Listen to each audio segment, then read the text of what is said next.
안녕하세요 여러분, 이신동입니다.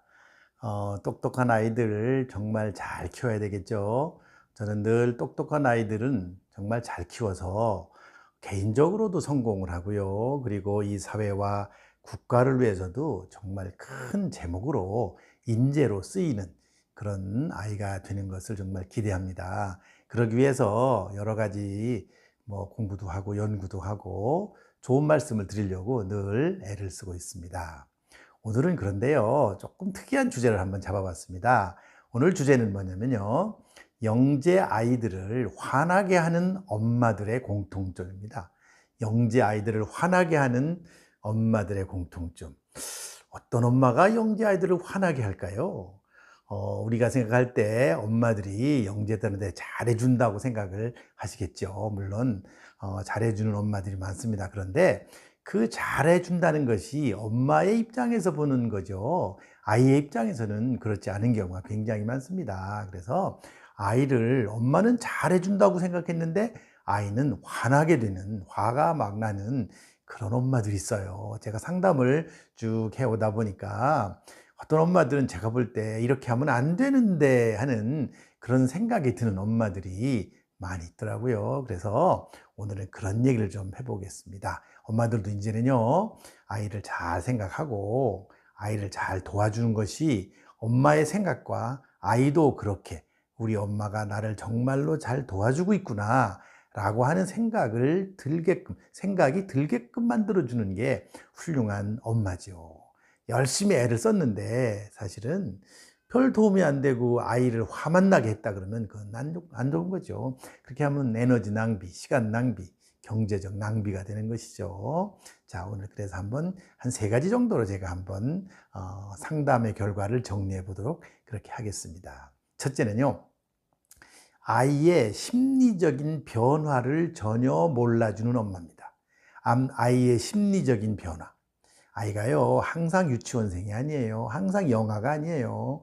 유치원도요, 다니면 요즘 애들은요, 굉장히 똑똑한 아이들이 많잖아요. 특히 영재 아이들은요, 유아기 때부터 굉장히 변화가 많습니다. 특히 어떤 아이들 보면 굉장히 감각적으로 예민해요. 감각적으로 예민하고요. 또 어떤 아이들은요, 굉장히 기억력이 높아요. 많은 걸 기억해요. 그리고요, 어떤 아이들은 술술술술 책을 혼자 읽어요. 또 그리고 엄마한테 그렇게 물어보지 않았는데도 많은 걸 알고 있어요. 그 다음에 조금 올라가잖아요. 올라가면요, 초등학생이 되잖아요. 초등학생이 되면 1학년, 2학년, 3학년, 초등학교 저학년이죠. 이때는요, 굉장히 많은 변화가 생겨요. 학교에 가서 친구들을 만나게 되고, 또 선생님과의 관계, 또 이렇게 활동 범위가 넓어져요. 혼자 학교를 간다든지, 여러 가지 활동 범위가 넓어지는데, 이때 엄마들이 그 심리적인 변화에 민감하게 반응을 못하고 아이의 심리적인 변화 자체를 잘 몰라요. 얘는 항상 어린아이, 항상 애기라고 생각하는 거죠. 아이가 아니에요, 이제는. 아이가 스스로 할 수 있는 힘을 길러줘야 되고요. 그리고 아이의 그 심리적인 변화에 예민하게 반응해야 돼요. 그 심리적인 변화 중에 가장 큰 것이 뭐냐면 일단 정신세계가 만들어지기 시작하는 거예요. 정신세계가. 예를 들면은 자라는 것이 만들어져요. 옛날에는요, 나라는 것이 뭔지도 몰랐어요. 그런데 이제는 나라는 것이 만들어져요. 에고라고 하는 자아가 만들어져요. 이 자아가 만들어지면서 이제 조금씩 이 세상에 대해서 호기심도 갖게 되지만 반대로 이 세상에 대해서 저항감도 갖게 돼요. 저항감도. 그렇기 때문에 그런 거. 예를 들면 엄마가 뭐라고 막 강요만 하면 그때 아이는 약간 반항도 하게 되고 엄마의 의지하고는 다르게 생각과는 다른 행동을 보일 수가 있어요. 그래서 그럴 때 엄마들은 항상 아이들에게 질책하는 그런 일이 많이 벌어질 수 있거든요. 그럴 때 아이의 심리적인 변화를 한번 좀 꼼꼼하게 들여다보고 우리 아이가 심리적으로 어떻게 변화되어 가는가. 항상 악이라고 생각하시면 안 돼요. 이 아이는 이제 성장을 빠르게 지금 하고 있는 겁니다. 어른들은 성장이 다 됐지만은 아이는 항상 빠르게 성장을 하고 있다는 것을 우리가 염두에 둬야 되는데 그런 거를 몰라주고 전혀 몰라주는 엄마, 이런 엄마들이 종종 있더라고요. 이런 사람들 안 됩니다. 아이의 심리적인 성장 발달을 잘 이해하고 들여다보고 잘 모르면 요즘엔 정보가 많잖아요. 그래서 찾아보고 그러는 것이 굉장히 필요하다 하는 것이고요. 자, 두 번째 어떤 엄마냐? 두 번째 엄마는 이런 엄마입니다. 더를 계속 외치는 엄마입니다. 더. 이게 뭔지 아세요? 아이가 유치원 때 막 두각을 나타내기 시작해요. 똑똑해요. 선생님한테 칭찬도 받고 뭘 하라 그러면 잘하고 뭘 만들기도 잘해요. 글쓰기도 잘하고 그림도 잘 그려요. 그렇게 하면요. 더 잘해라, 더 잘해라, 더 잘해라를 요구하는 거예요. 초등학교 가면요. 반에서 뭐를 잘했다 그러면 그래, 그럼 막 더 잘해야 돼. 그러니까 막 또 학원에도 보내고 어디도 보내고 막 더 많은 거를 시켜요. 거기서 또 잘해. 학원에서도 잘해야 돼, 이제는. 학교에서만 잘하는 게 아니고 학원에서도 잘해야 돼. 또 이런 것도 있어요. 경시대회 같은 거 있으면요. 이제 올라가면서 이제 초등학교 이제 4학년, 5학년 되면은 경시대회로 들어가야 돼. 경시대회에서도 1등을 해야 돼.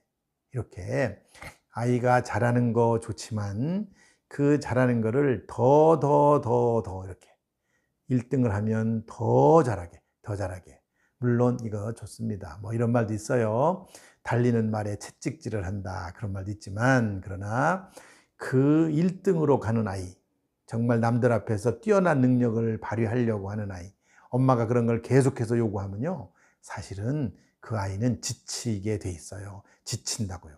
어릴 때 벌써 1학년, 2학년, 3학년, 4학년, 이렇게 초등학교 저학년일 때 지쳐버리기 시작하면 중학교 올라가면은 못 따라갑니다. 그거 감당이 안 돼요.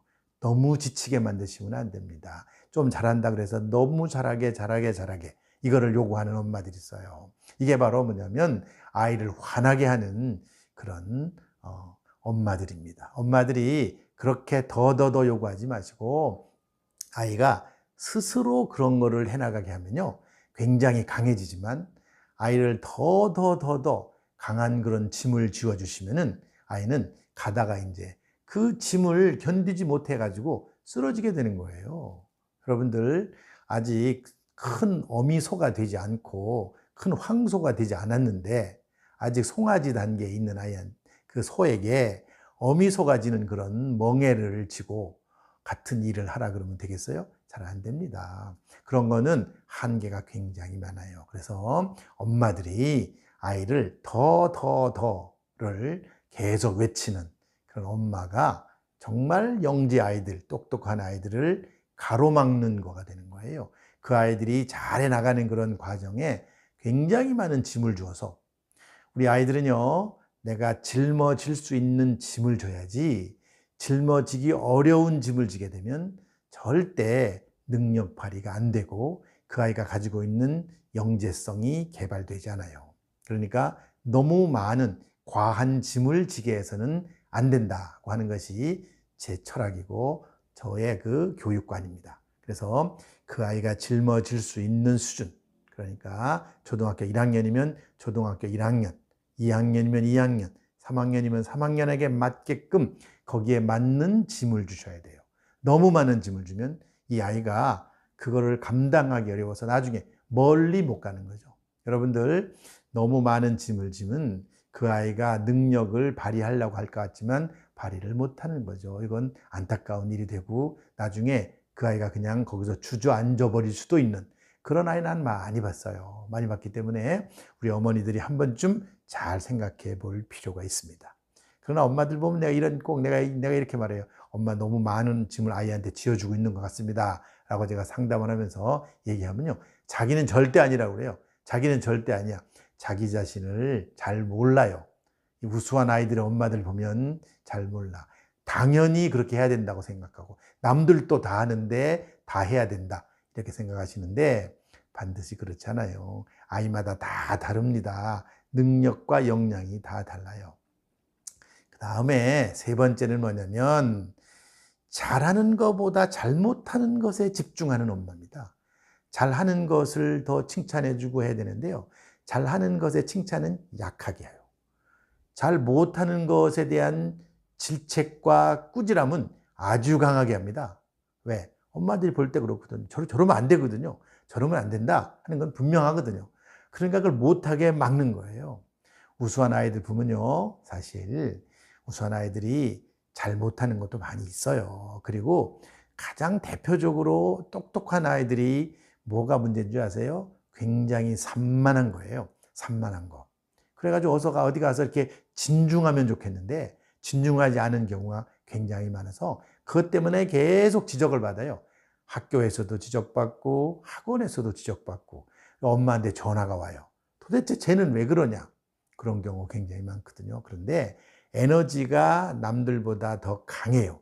여러분들 터보 엔진을 달고 있는 아이라고 생각하시면 돼요. 보통 엔진을 가진 아이와 터보 엔진을 가진, 터보 엔진은 빨리 가야 되거든요. 엔진을 막 힘을 발휘해야 돼요. 터보 엔진을 장착한 그런 자동차가 맨날 50km, 60km만 달리면 그 터보 엔진이 힘이 없잖아요. 필요가 없잖아요. 그런 거와 똑같은 겁니다. 그리고요, 잘 못하는 거를 계속 이렇게 그 지적을 받는 것 중에 산만한 것도 있지만 또 한 가지는 이 아이가 고집이 있어서 자기 방식대로 하려고 그러는 거예요. 자기 방식대로. 어떨 때는 예의 없는 것처럼 보이는 게 많이 있어요. 예의 없는. 정말 똑똑하고 영지아이인데 예의 바른 아이도 있습니다. 그렇지만은요, 예의 없는 아이가 많아요. 산만하고 예의 없고 이런 거. 학교 가서 지적되죠. 여러 가지 학교에서 문제가 많이 일어나잖아요. 그럴 때 엄마들 잘 보셔야 돼요. 우리 아이가 잘하는 게 뭔데, 잘하는 게 많은데 못하는 것 때문에 거기에만 집중을 하는 거예요. 이렇게 되면 아이가 화가 나는 거예요. 그래서 영지 아이들을 화나게 하는 엄마. 그렇습니다. 그래서 이런 거 보면요. 때로는 엄마들이 또 이런 것도 있어요. 화나게 하는 엄마들 중에 보면은 이렇게 규칙이 없어요. 우유부단해. 이럴 때는 이렇게, 저럴 때는 저렇게. 일관성이 없어. 이런 엄마들 있거든요. 그런 엄마들 그런 거 고쳐야 돼요. 이런 거 전부 다 아이들한테 우리가 화를 만들어주는 겁니다. 화를 만들어서 아이가 참고 있는 거예요. 부글부글 하는 거예요. 나중에 나이가 들면요. 중고등학교로 올라가면 엄마 말을 잘 안 들어요. 그때 가서 통제가 불가능해. 이미 벌써 초등학교 때 통제가 불가능한 그런 엄마들 제가 많이 봤어요. 통제 불가능한 엄마들 많이 봤어요. 안 돼. 벌써 통제가 안 돼요. 엄마가 그런 거, 그래서 때로는 엄마가 단호해질 필요도 있는 것이죠. 제가 오늘 아이들을 화나게 하는 엄마, 즉 영지 아이들을 화나게 하는 엄마들의 공통점 3가지를 다뤄봤는데요. 첫째는 아이들의 그 심리적인 변화를 전혀 몰라주는 엄마. 두 번째는 더 그냥 달리는 말에 채찍을 가하는 그런 엄마입니다. 그 다음에 3번째는요, 잘하는 거는 조금 관심 가지고 못하는 거는 그냥 엄청나게 아주 심각하게 받아들이고 그거를 집중적으로 질책하고 꾸중하고 하는 그런 엄마들입니다. 이런 엄마들, 우리 아이들을 잘 키우는데 문제가 있어요. 그러니까 이런 거 한번쯤 혹시 본인이 그렇다고 생각하시면 한번쯤 과감하게 이렇게 변화를 시도하셔야 됩니다. 그런데 내가 볼 때 문제 있는 엄마들 제가 많이 만나보면요. 자기의 문제를 잘 모르더라고요. 자기의 문제를 잘 몰라. 내가 뭐가 문제가 있는지를 몰라. 내가 이렇게 지적을 해줘도 상담을 하면서 제가 지적을 해도 잘 모르시는 분이 많은데 그러시면 안 되고요. 아이를 위해서 정말 그 아이를 위해서 엄마가 양보하고 자기를 돌아보는 그런 엄마들이 되시면 좋겠다. 그런 차원에서 오늘 말씀드렸습니다. 오늘 내용 한번 꼼꼼하게 보시고 조금 깊이 있게 생각을 해보시면 좋을 거라고 생각이 됩니다. 오늘은 여기까지 하겠습니다. 감사합니다.